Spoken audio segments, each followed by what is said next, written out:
Well, that kind of sucks. Sorry about that, folks. I was going to take y'all fishing with me this morning.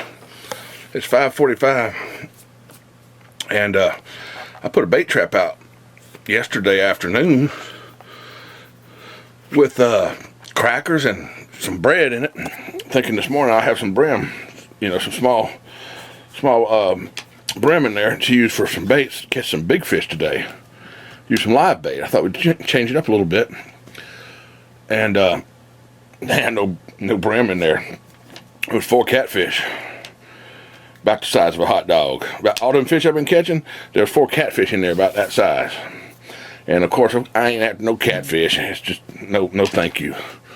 That ain't what I wanted, so I threw them back. I should have took y'all out there and showed you, but it was just a pain in the ass to get the freaking trap open and da-da-da. Anyhow, I put a piece of bacon in there. I'm gonna wait a couple hours and have me a drink and go back out there and see if that bacon that I put in there does a trick. Maybe we'll have some brim in there after an hour or two. Give the sun time to come up, and maybe about 7 o'clock, 7:30, go out there and check it again. Stay tuned. We may go fishing today. Good morning, folks. It's been a couple of hours, and actually it probably ain't been about but 1 hour. Sun's come up. It's about 7 o'clock.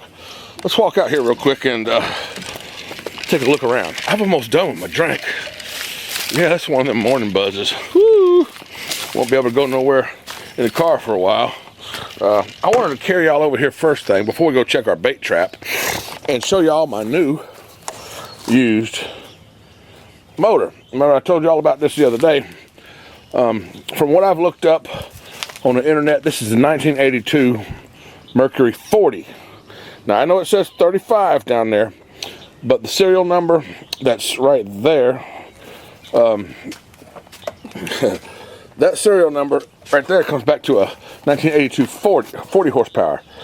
All right, this motor is got the same parts as this one on it.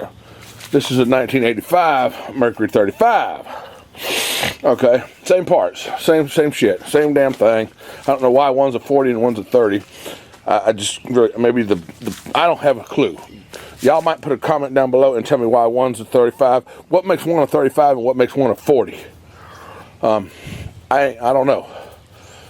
So I just want to show you that. Oh, and I want to show you the things I built. I put this pole in the ground. There's a 4x4 here. I put in with some concrete down there, and I put a 2x12 across there to hang that motor on. Now, if you'll see the difference in this one, this motor, being an 85, has the hydraulics for the tilt. You can tilt it up and down. This one does not. You have to grab this one by the handle and lift it up and down. And I also built a doggone stand for it. Okay, I got a 2x6. Actually, I'm saying it wrong. It's a 2x12, and I put it through with bolts. Check this out. See how I did it? I put it through with bolts. I did it right. I didn't use freaking screws. I put the screws up there to hold it to begin with, and then I put bolts through there to hold it on. Folks, I'm getting off track. Let's grab the brew cup and let's walk down here to the lake and let's see if we got any bait in the trap. I'm not too happy with the way the water looks this morning for fishing. It's a little wavy, as you can see. I don't know if you can tell, but I'd rather it be flat, super flat, like a mirror. But it's wavy. It may lay down a little bit, I don't know, but usually it doesn't. Once it starts getting rough, it starts getting rough. So I've got my bait trap out here. Let me get my bait bucket just in case I got any bait. This bacon hasn't been in here too long, so let's not bust your ass. Be very careful walking on this bullshit that I've got set up here. Bear with me for a minute with the camera work because I only got one cameraman. Me. See if I can figure out how to set this shit up to where y'all can watch what I'm doing.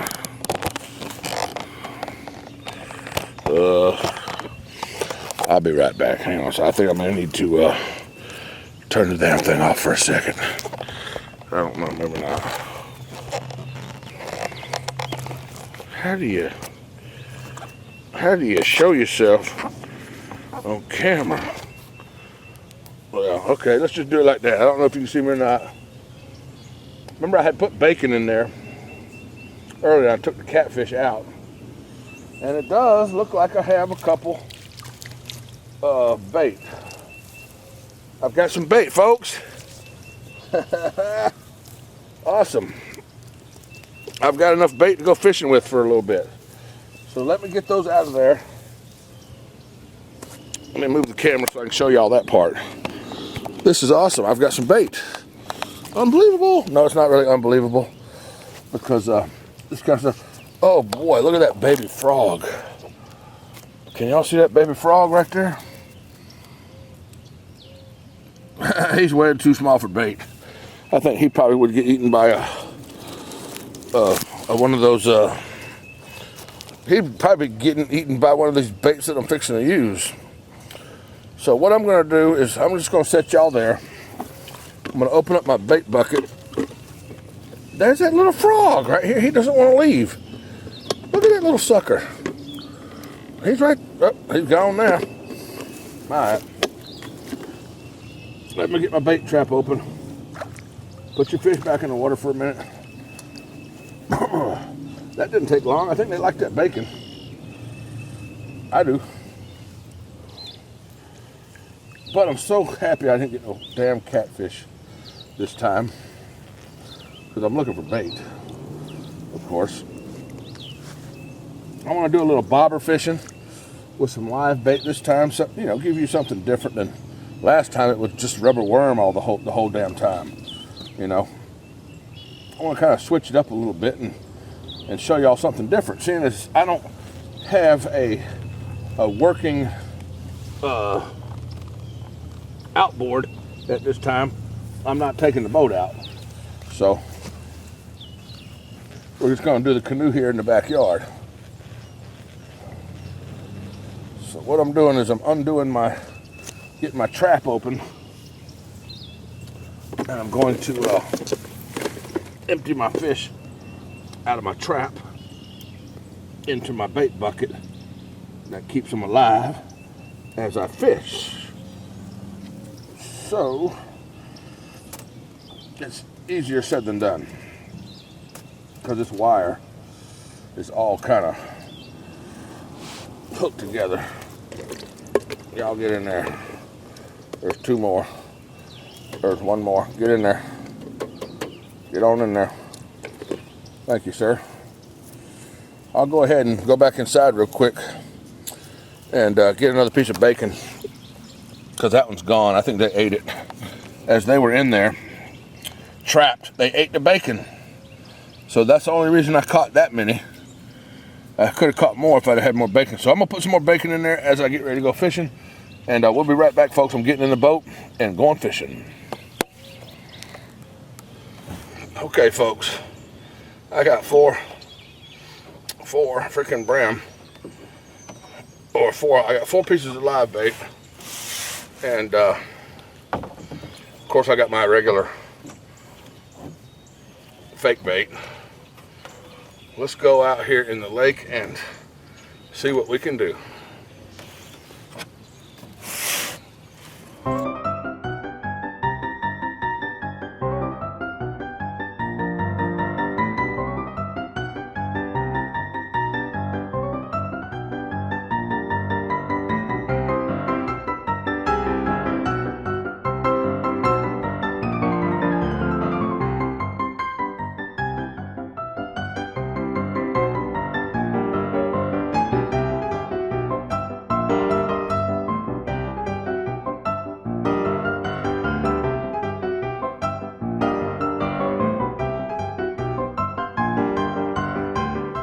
Okay, folks, I'm about here, or there, depending on where you are. But I'm about to where I wanted to go. It's a little difficult canoeing or paddling, dragging a bait bucket.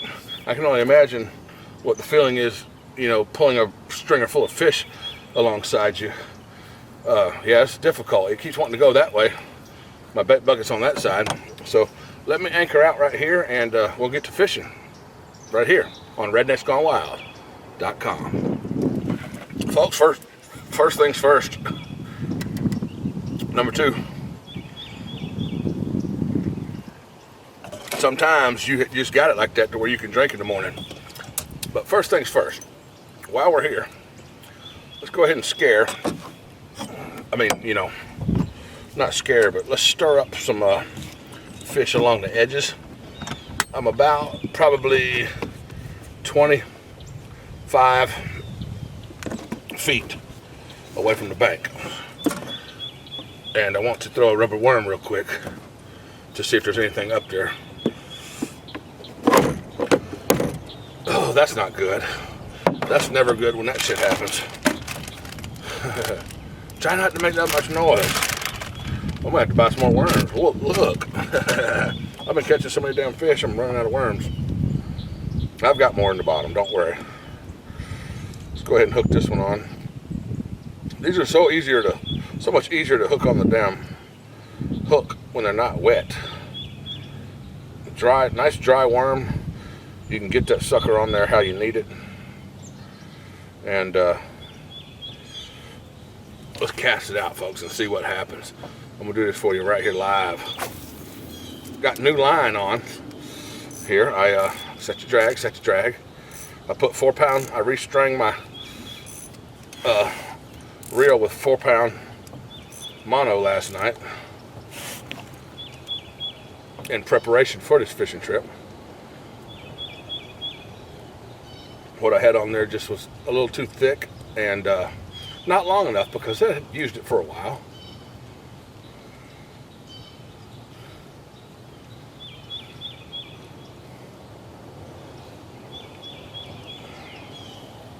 Nothing. Alright, let's document the second cast. Boy, that 4 pound line will frickin' sling way to hell on out there. I can get some distance on that. And I ain't got no weight on there, nothing, just a hook and a worm.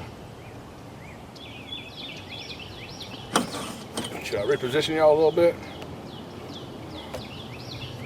Just in case something does happen. Y'all will be on the happening side of things.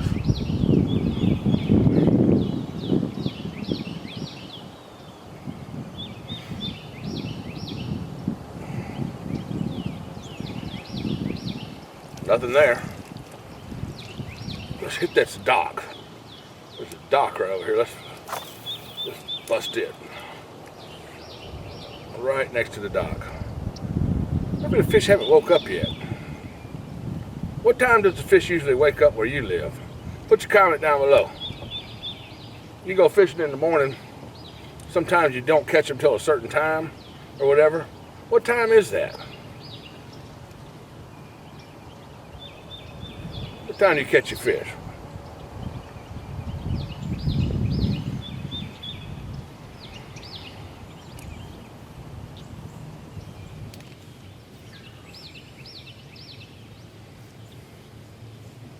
Folks, I don't feel comfortable enough with the edge bite, seeing as I haven't caught one yet on my plastic worm along the edge. I don't feel comfortable enough with that yet to use my live bait, so I'm going to move a little bit and see what happens.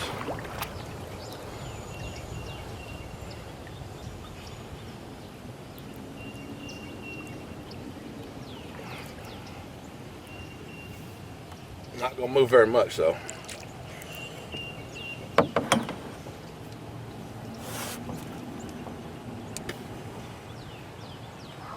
One of the bad things about fishing this early in the morning is everybody's just now waking up and they're letting their fucking dogs out to piss and shit.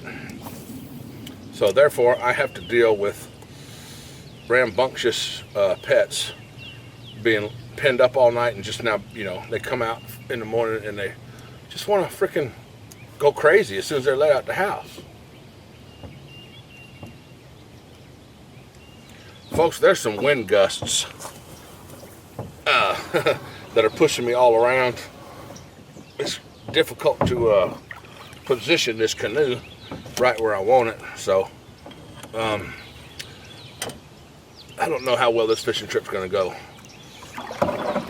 I need to be in the right position. I need to be facing the right way to watch a bobber. Obviously, I'm not an owl and I can't turn my head around backwards, so this is gonna be a difficult fishing trip. Bear with me. You might not see me catch nothing, but you'll hear me talking a bunch of bullshit, that's for damn sure. Let's try real quick over here. I ain't even got a single bite yet. Dog's barking. Not even one single bite. But I'm fighting the damn wind. I can't fish hardly because I have to keep steering the canoe. You say anchor? Well, fishing in one spot ain't that fun either, because when you fish that spot and there's nothing there, you just, it's kind of like staring at the wall. Who likes to do that? You do? I'm not interested in staring at the wall.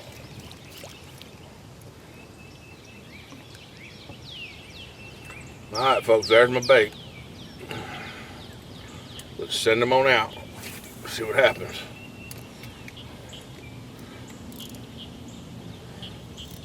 If my theory is correct, this shouldn't take too long. Let's hope not. Be back when something happens. Folks, it's just happened. And it's happened on this side of the boat. Alright, I got a bass on my big pole. Let's tighten up the drag. Let's get ready to set the hook. There he is. Just like I thought it would happen. Oh, that's a nice one. I can guarantee you it's a nice one.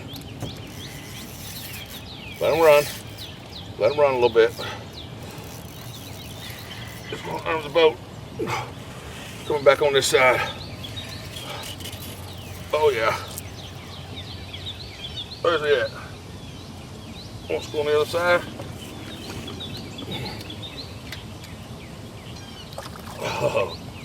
Oh boy. Folks, this is how you catch the bigger bass. This is definitely how you catch the bigger bass out here. I'm so glad that it actually happened, for my sake and for your sake, because, so much fun. This hook is barely in. Watch this. The hook just fell right out. Barely even in there, folks.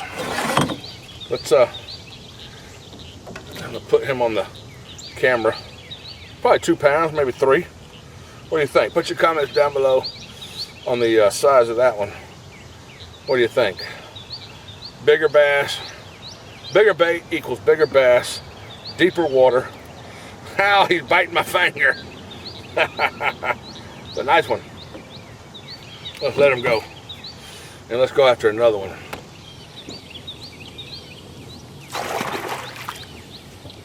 Wow. He wasn't in a hurry to leave. He was kind of slow. That was cool. That was my first piece of bait. My first live bait. And it produced a nice fish, I'd have to say. And ain't nothing else to do but to celebrate.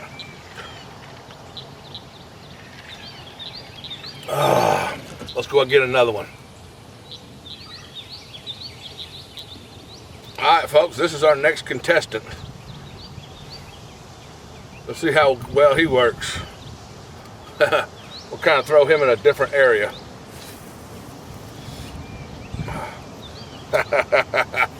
Alright, we'll be back. We're going to sit here and drink whiskey and watch what happens. May not take very long. Folks, something just busted the shit out of me unexpectedly. Let me turn my radio off. He probably took my bait. Damn.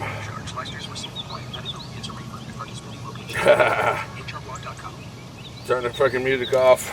I'm gonna have to rebait, I'm pretty sure. On this side, there's a still got my bait. I still got my bait. Let's see if he comes back. If he does, I'll let you know. Folks, that one got off. Something hit him and tore him off. This is my next contestant. Looked like I had about 6 or 7 bait instead of 4 like I thought. So actually that's pretty good for me. And that's pretty good for you. Let's see what happens to this one. I threw him in a good spot. I hope. We'll find out. We'll find out if it's a good spot. Stay tuned on this one. Folks, the reason I lost that last hit because when he hit it, before I turned the camera on, I tried to turn the music off so I wouldn't get a copyright strike from YouTube. So forget that music. I'm going to sit here and fish. Yeah. I believe even a dead fish will work because that fish I just caught a minute ago, it wasn't moving. He was pretty much dead on the hook. Y'all hear these birds behind me?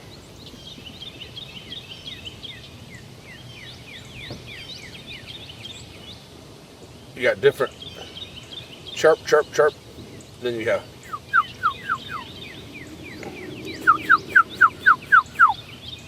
you get this fucking chirp over here. Over here. This is what I grew up to. These birds and these sounds right here is what woke me up every morning. Most people have alarm clocks and this and that, whatever. But these birds is what woke me up. At a certain point in my life, I'll go ahead and talk about now. I was homeless and living on the land. I had no shelter.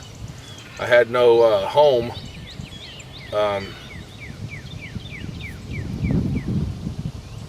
Maybe a car. At one point I was living in a car or under a bridge or in a shed, exactly. Well, I guess I had a little shelter, but not really. I didn't have no damn electricity. I had no running water and none of that shit.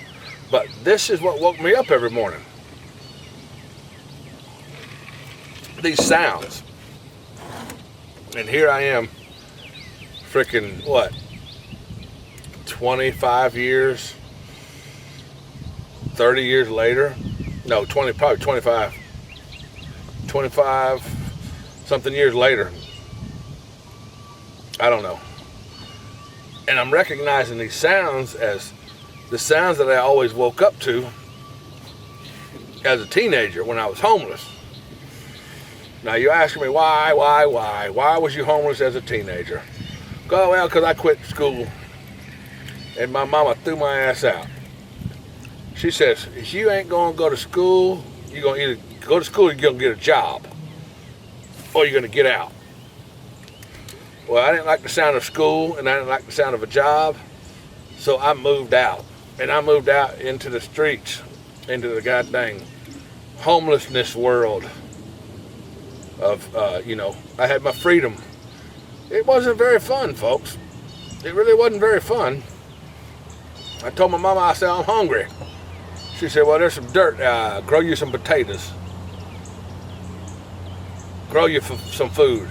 And whenever I told her I needed a bath or I was thirsty, she said, well, she was kind enough to let me use her water hose in her backyard.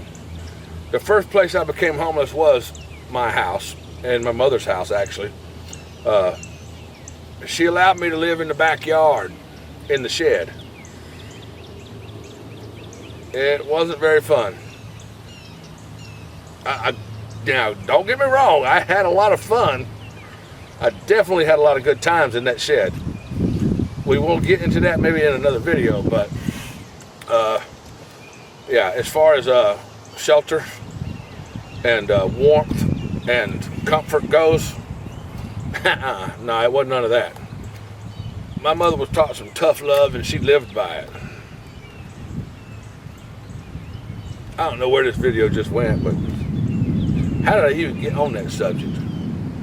The birds, that's right, the birds. So I used to wake up to these birds every morning. And I've learned how to mimic them. It says,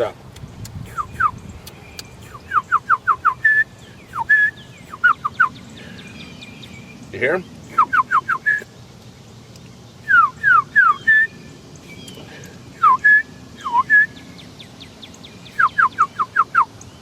He's over there.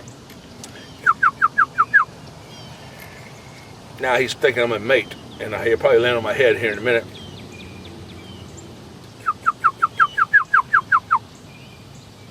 My neighbors are thinking I'm a fucking idiot, but that's okay. That's all right. I don't care. Folks finish school. If you're in school and you have a chance to get a good education, take advantage of that. Take advantage of that. I ended up working at the grocery store as a bag boy for my first job, just so I could eat. And I walked about 10 miles to get there every day. That's no lie. But I had some fucking shoes. And then actually, after the first week, I bought a bike. As the story progresses, working at the grocery store, bagging groceries for folks and taking it out to the car for them, I met a Vietnam veteran named Bruce that lived in the woods behind the store. Imagine that. He was a homeless veteran, and me and him became friends pretty quickly because we had something in common. I was homeless, and so was he. Actually, at that point, I really wasn't homeless because my mother had allowed me to come back into the house. But I was very curious on how to live and survive off the grid and homeless, being homeless. So, at a very young age, I think I was about 15, I had gotten a signature so I could get the job. You have to have permission. At that time, you had to have permission from your parents to go to work,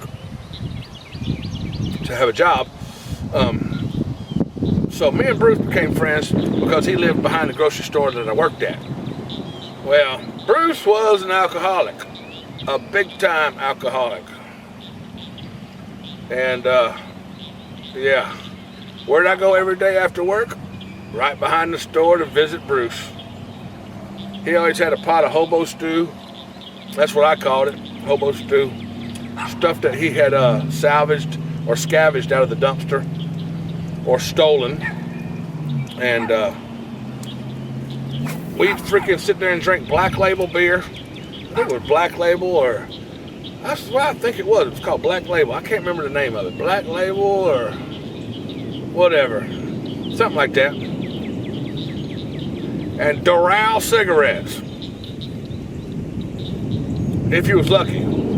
Some days you'd have buglers or bugles. Hang on, folks, there's an airplane. So, folks, it's getting a little windy, and the airplanes are starting to take off. So it's gonna be hard to finish this story, but I think that's probably the beginning of my alcoholism. Is hanging out with Bruce, the veteran, behind the grocery store that I worked at as a youngster, and seeing how he lived freely, and he had no bills. He didn't have to answer to anyone. Okay, he did not have to answer to anybody. He lived in his little thing he made, and he was comfortable. He had food, he had cigarettes, he had beer, and he had company, because I wasn't the only one that came by. There were other people that would come through. There were other bums that lived in the, well, I can't really call these people bums because they wasn't bumming nothing. They were self-sufficient. They were self-sufficient, and they lived in the woods. They didn't even have an RV. They did not have a motorhome or a cat. Actually, there was a couple guys that lived out in that same section of woods that had a goat.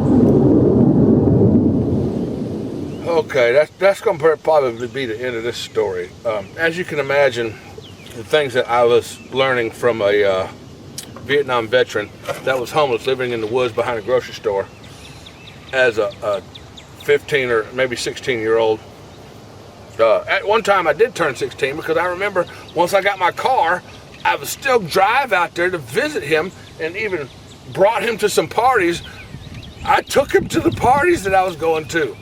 And yeah, Bruce. Yeah.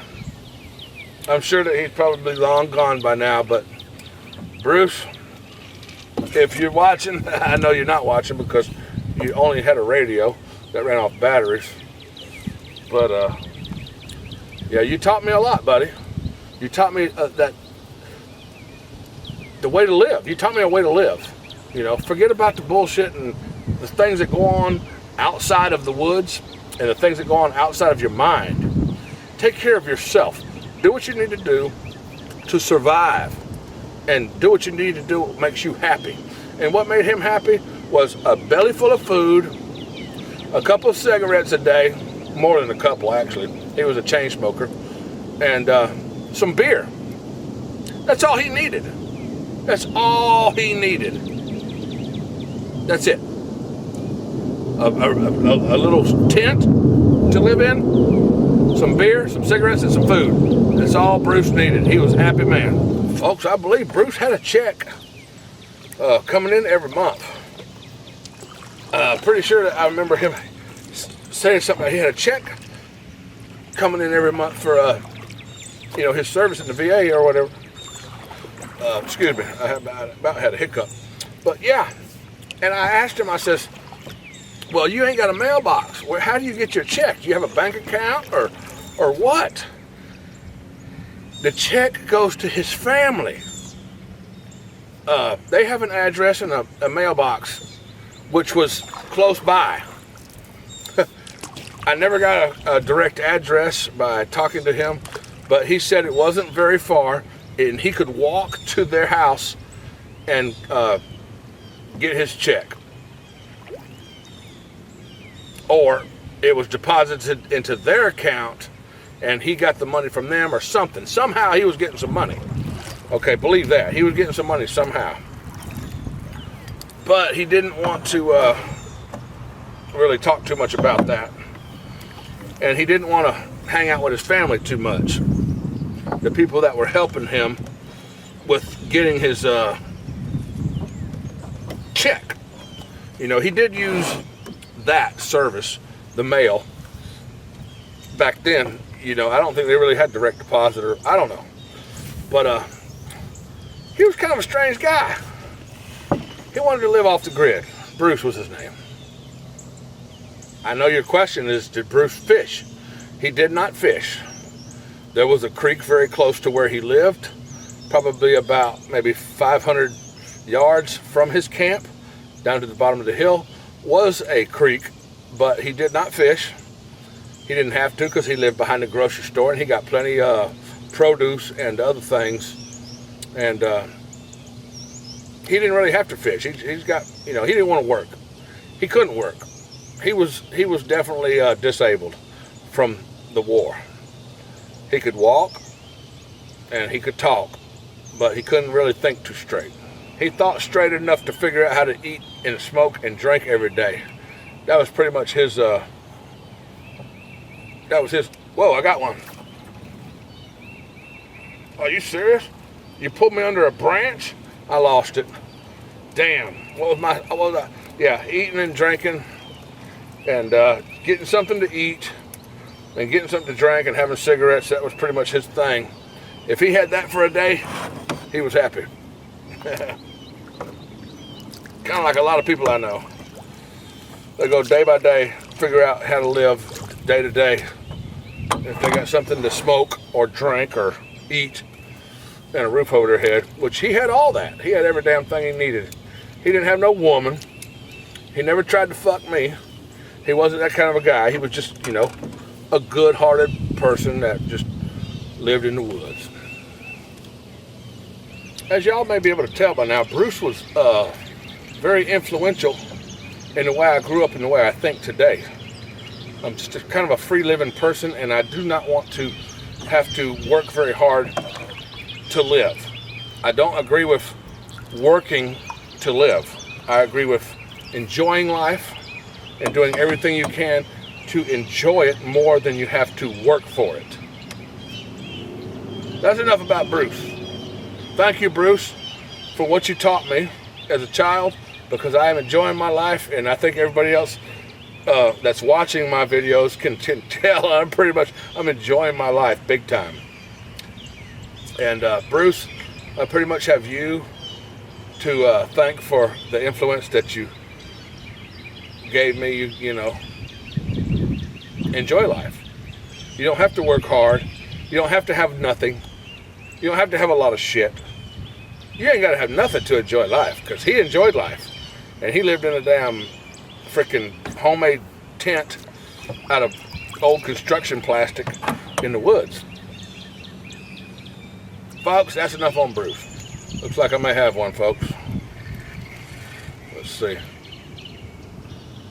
I don't think that's my bait moving that quick. I've been throwing him about 10 times. If he still has some life left in him, I'll be surprised. Well, there ain't nothing on there, so I guess that was my bait. He still got a little kick to him. All right, folks, it's happened. Oop. Lost him. Which is a normal thing that happens because the size hook I'm using, when you hit them like that, when you hit a big fish with a small hook, you've got a small chance of hooking them. But that's why I like to use these small hooks. I'm going to show you how small the hook is I'm using real quick, just so you'll know. You won't have to ask in the comments. I can't tell you what size. Actually, I probably could if I looked in my toolbox, or my bait box, I mean my tackle box, but that's how small my hook is. See how small that hook is hooked into that bobber?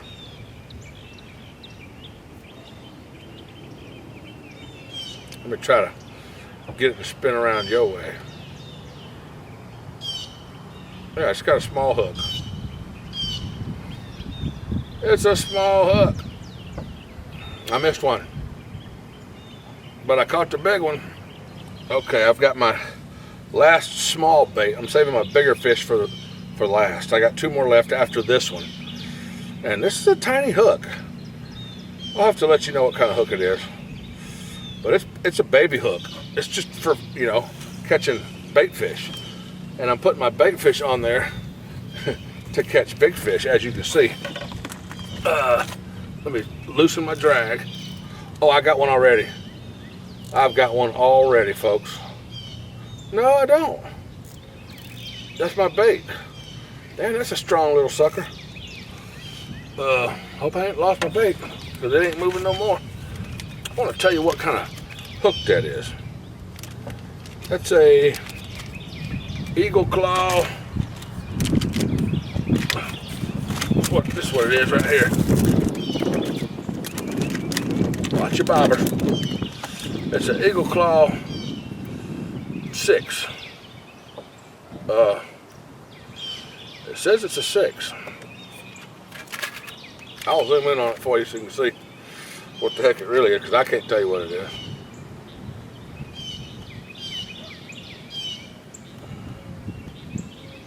That's what I'm using.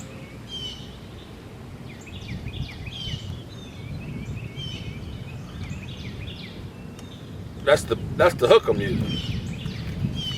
The Eagle Claw. It's the damn bait hook. That's what they call it. That's what I call it. Bait hook. Be right back when we catch some bait.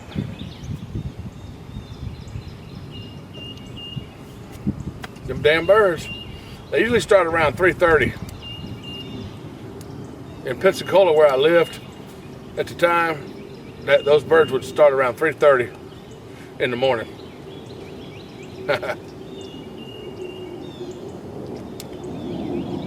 Fighter jets have started to come out today.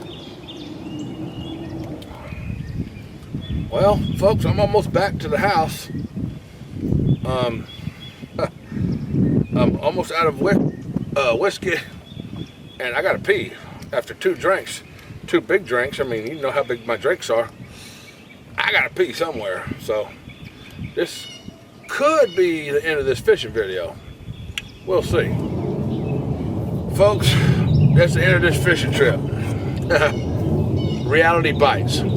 I couldn't hold it no more, and once I started thinking about it, it got worse. And instead of just sitting there and making myself uncomfortable, and I mean, I tried to hold it, trust me, but I pissed myself.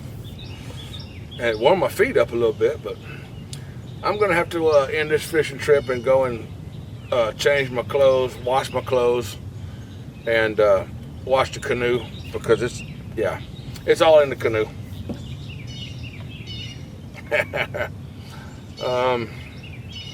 If there's a lesson that can be learned from this, folks, not the folks, because the folks are probably the older folks, and they probably have dealt with this before once or twice.